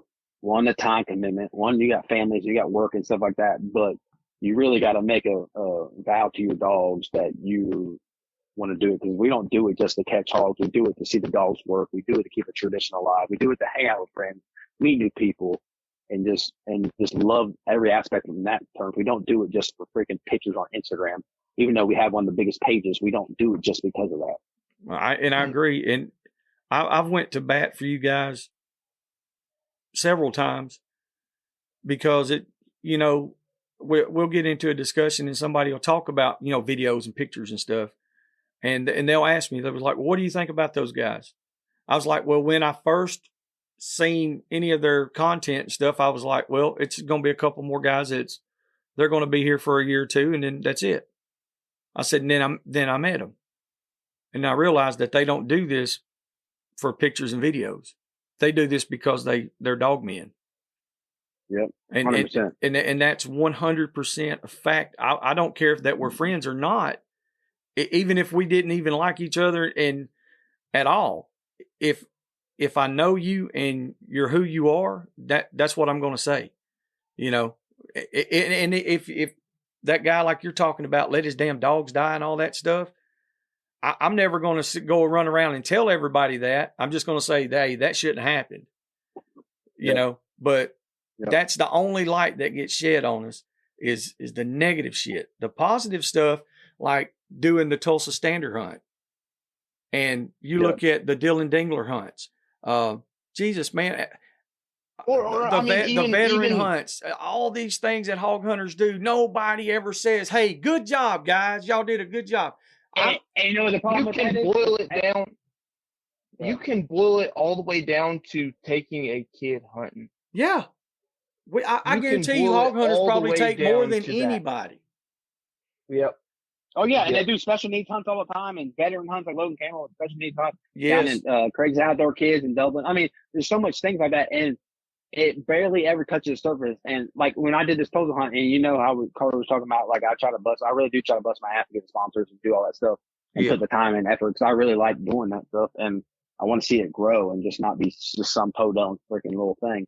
So I've reached out to, like, newspapers or bigger magazines. I'm not saying, like, Tuskers. I love Tuskers, and we write for it, and that's a big magazine. But I was talking about even something bigger that in the state and stuff like that. And I just wanted somebody to come out there and check it out and see what we're about. You know what I'm saying?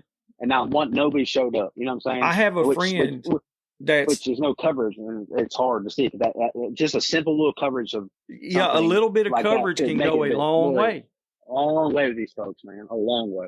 Well, I got a friend, and I'm glad you brought that up. I got a friend of mine. He done an article for Outdoor Life magazine. And, you know, Field and Stream and Outdoor Life, they've been around forever. For a while, yeah. I can put you in contact with him and see if maybe he might know somebody. Yeah, but it's not even to put a plug on like Boars and Broads or Dixie Dogs. No, it's like, about it's to put a plug on for the hog hunters. Yes. Yeah. It's that and in that sense right there, it's for the simple fact that you don't have a game warden sitting around the damn corner waiting to catch somebody. They would be there taking pictures with us. Yeah. 100%. You know, if it's in the right light. And that's like Randy Durrell catches a bunch of shit.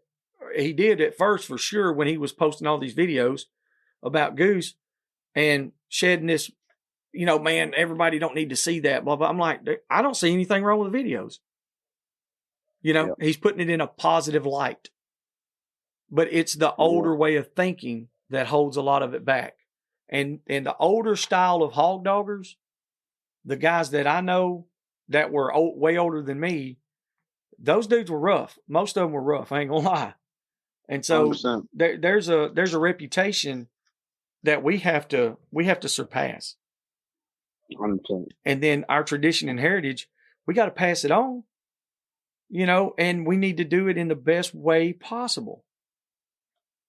So, I mean, doing the things like all the hog doggers do, that, like, if you notice, man, we're chasing this rabbit. Like you said, we're beating a damn dead horse. We got to stop talking about this and make a move. Yeah. We got to do it. We got to be about it. Yeah. 100%. We got to figure it out. We're going to get this alliance deal kicked off, and we're going to do it very, very soon. And, you know, I know I can count on you guys to be in there and be a part of it. Y'all probably teach me a lot of stuff, I'm sure. But anyway, I was gonna say, I want to say, how about them Woods dogs, baby? We got third place at Earl's. Woo-woo. Yes, sir. Yeah, me and Uncle Pat was talking about that, and and Randy Durrell too. Good deal. Yeah, we're talking about the Woods hunt, the sportsman class. Yes, was it sportsman class or the Woods option? Which one was it? Or Joe? We were Woods option. Woods option, yeah. That's right. Yeah, but man, it was awesome to see the sportsman class. They had like 43 in the 2-dog and 23 in the 1-dog or something like that. Yeah, that was pretty good. It was something. Oh yeah, it was awesome to see all the people out there and all the regular hog hunters out there putting their dogs on. There was. I know there was several guys that somebody had that dog there named 5-0. Yeah. That dog right there, I like that dog. And then, like I said, the sportsman class, Braxton Sultan. Braxton, he brought his dogs and ran them. And I think he had a couple buddies that showed up and brought their dogs. So I mean, yeah, man. it's steadily growing.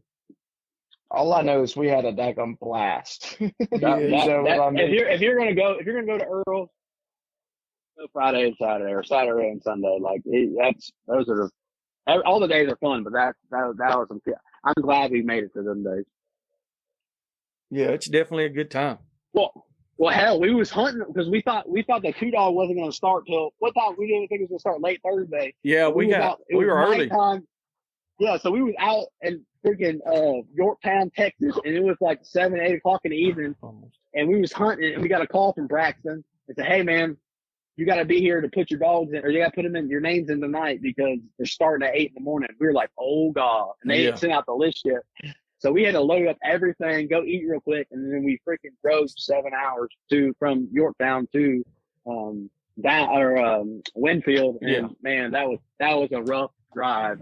We were running red eye, boy. I bet. Ooh, boy. I know everything was rolling on really good.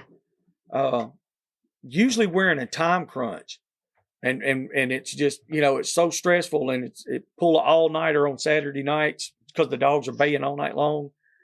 And this, like I said, this go round, everything just flowed. We were it was nice and smooth. We were early. Yeah. Everything got going a little early. So it really worked out good. Jake's doing a good job. I'm excited about next year. And then, hell man, I think Abbeville with the Oatmulgee Hog Festival, I think this is going to be one of the bigger ones they've ever had. They are freaking pumping this thing out the water right now, and I believe it's going to be a big shindig, and I'm excited about that. I've heard a lot about it.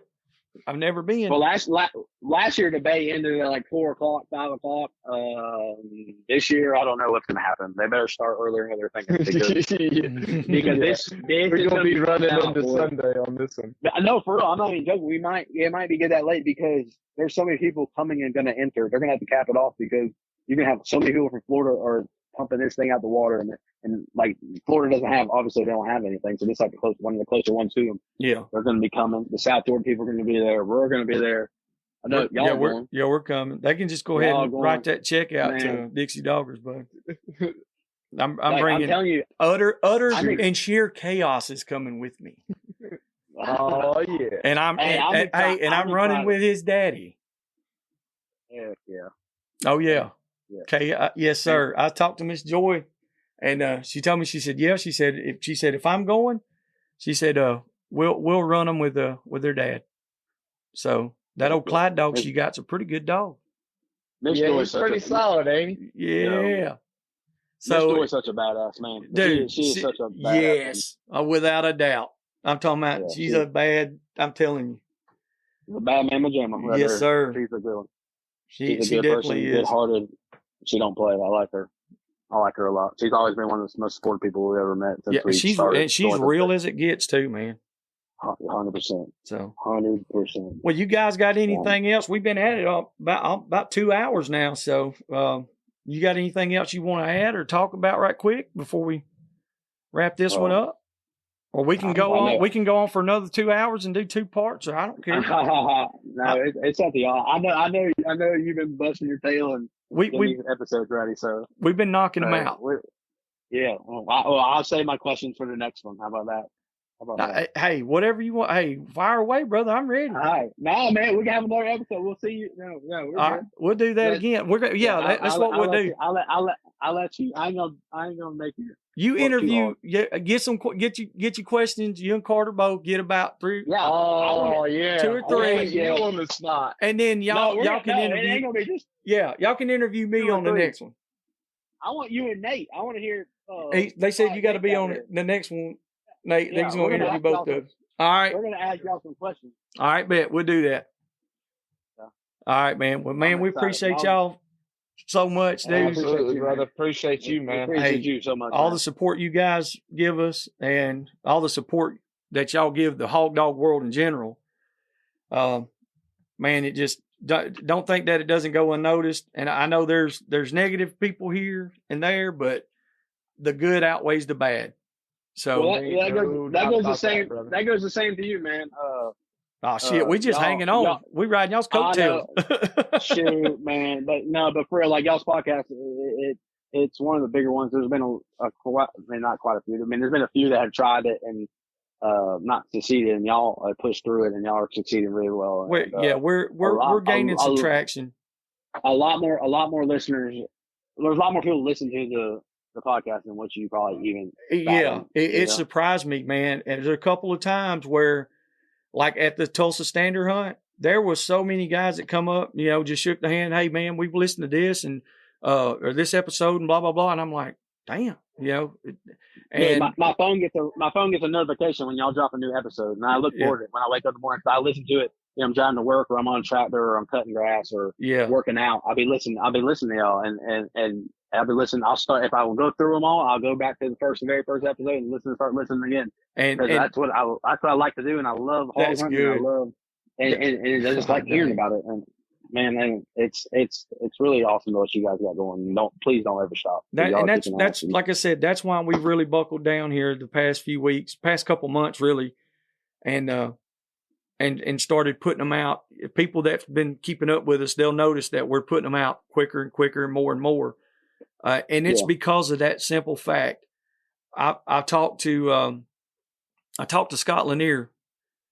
It was probably a year ago, and Scott, he done started over and done listened to every episode. He done it a couple times, man. And I was like, dude, he's like, man, give me something new. Give me something new. And then that's one of the realest people I've ever met, man. Scott is 1,000%. He's real, brother. We said, hey man, he drove all the way up to the Tulsa Standard Memorial Hunt for the way in.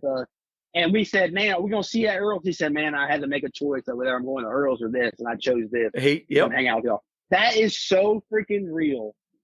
It blew my mind, man. Like that just goes to show how real he is and how much support. Without a doubt. And he takes care of all the kids. He's got an outstanding wife. Scott's got a lot going for him, and he works like a maniac all the time. And he got his kennels built.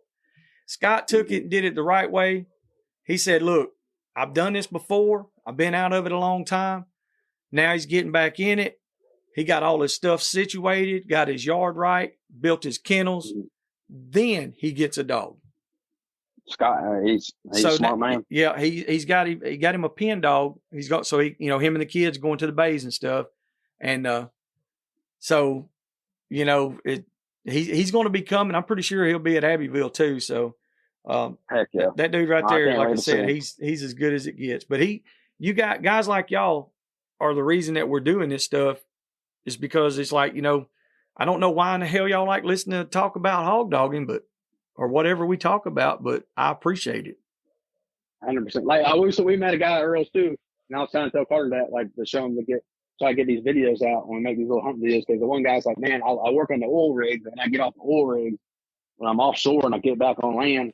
I try to watch all y'all's videos, and I go back on there and I wait till y'all come back on land and watch the videos again. You and Joey's and Dixie Doggers and Justin's and everybody's. And I was like, man, that's so kick ass that you hear from folks like that, and they look up to you, and they take time out of their day. Keep going. That's what makes you keep going, man. Because some people live vicariously through the hog hunters, and there's older gentlemen that hit us up all the time and send us messages that can't hunt anymore. They're like, oh, I used to hunt. I'm 90 years old now, and I used to hunt back in the day, and I just can't hunt no more. But I love watching those videos. So and the kids and the ass. I mean, there's so many reasons why to do it, and it's cool when you get gratification and affirmation from people and those aspects. It's very great, and I'm very thankful.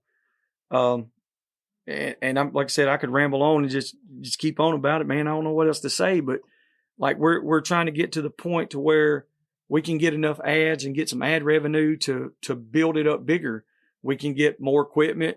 We can do this more often. And, with listeners, that's how we're going to be able to do this. So you guys that are listening, make sure that when you listen to us, you download it, or if you're on YouTube, make sure you subscribe to the channel. Make sure that you like it. Make sure you watch at least 5 minutes of it, or whatever. that's how everything works. And in order for us to keep doing this, that's the way we got to do it. Same thing with Boars N Broads. Check their videos out, all their social media stuff. Make sure that you subscribe it, you like, you comment, you make sure you interact. Because that's how we can do it. That's how it goes, man. The interaction and those algorithms and all that stuff. We're so old school, and there's so many old school hunters that don't really. They just get on, pop it up, and listen to it. I'm they don't guilty. like it, but they don't understand that like and that subscribe button or that comment or whatever, it helps you out so much. And the other platforms see that. Like people, you're hosting the platforms that your stuff's on, that you're getting hosted by. They see that, and that's how you generate the money. So yeah, thank y'all people for y'all check it out. What platforms are y'all on? Name all of them. Where they can find y'all. I mean, shoot. I mean, besides like Facebook and our website and Instagram and Carter's TikTok, my TikTok. Can you hear me? Yeah.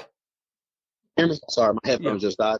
I'm not saying we're on Facebook, Instagram, our website at boarsandbroads.com, and then we got on Rumble because YouTube don't like us. Yeah, I got you. And saying we've been walking freaking. It kind of sucks because we don't want to get knocked off of YouTube again. So our videos, like, we don't get to show the best parts, you know? And so it's one of those where I watch our videos sometimes and I'm like, man, I want to show the full deal, the full effect, but that's what people see. Yeah. Yeah. Cause that's what people want to see. So, you know, but I think we got an account on Rumble and we're going to start branching over to them as well. And that's what I told Carter, because he got disheartened because YouTube got taken down. And I get it because that's the most like organic, one of the more organic reaches that you can get is that. But the people that want to watch this stuff are going to watch it. Yeah. You know what I'm saying? So if you put it on Rumble, people are going to watch it regardless. Like the true people that like your stuff, they're going to watch it, not just some random person scrolling through on all the iPad. passerbys. Yeah. You know what I'm saying? So people that really like you, support you, they're gonna watch it. They're gonna check you out. They're gonna get the page and do that. And I don't know. We met Michael Speiler. He's got all them DVDs. I was like, hell, Carter, we just need to start selling, get a bunch of hunters. Oh yeah. Selling people only got DVDs before. They probably got with the still jump drive or something. Oh, Speiler, man, he's been at it for a long time. Yeah, man, that's the first. I know we're rambling, but that's the first time I actually shook my hands with his hand and met him. Girls, he's so cool, man. He is. That's a legend right there, boys. Yeah, I think we're gonna try to make a trip with him here, eventually coming up here in the future sometime and go hunting with him. But he is he reached out to us and gave us that micro hog glide or something. That's a badass. Yeah, we got one too. It's definitely that's the best light that I found for what we do. Yeah. You know, I wear it out. Well, Nate wears it more than I do most of the time now. But anyway, so and we sell them as well for him. So that's awesome. If y'all need a good light, micro hog hunter, baby. So, yes, but anyway, man, we're gonna wrap this up. Yeah, wrap that thing up. I could talk here for all night. I know, buddy. And we'll do it again. Like I said, we're gonna start doing this and get you guys on more frequently. So to all you listeners out there, we appreciate y'all. To anybody that sponsors us or that even tells us thank you, or, you know, dude, we appreciate y'all so much, and let us know what we can do to continually better this, and give us some more topics. If you got questions, load them up, send them to us. Y'all come hunt with us. Come find out, you know, come see our shitty dogs. Come see what running with shitty dogs looks like. Yes, sir. If you want to catch an armadillo, roll with us. Yeah. We're gonna go to their spots because we ate all our. Dude, I just found a new spot that's loaded. I put out a game camera last night, and I literally put a bait pile out with 250 pounds of peanuts, and I got 2 armadillos on it, buddy. So we finna bust them. Busting holes, baby. Busting holes. Yes, sir. All right, boys. Well, I appreciate y'all, man, and we'll talk at you next time. I love y'all, boys. Hey, everybody listening, check out Dixie Doggers, baby. All right. Thank y'all. Check out Dixie Doggers. All right. We'll see. Yeah.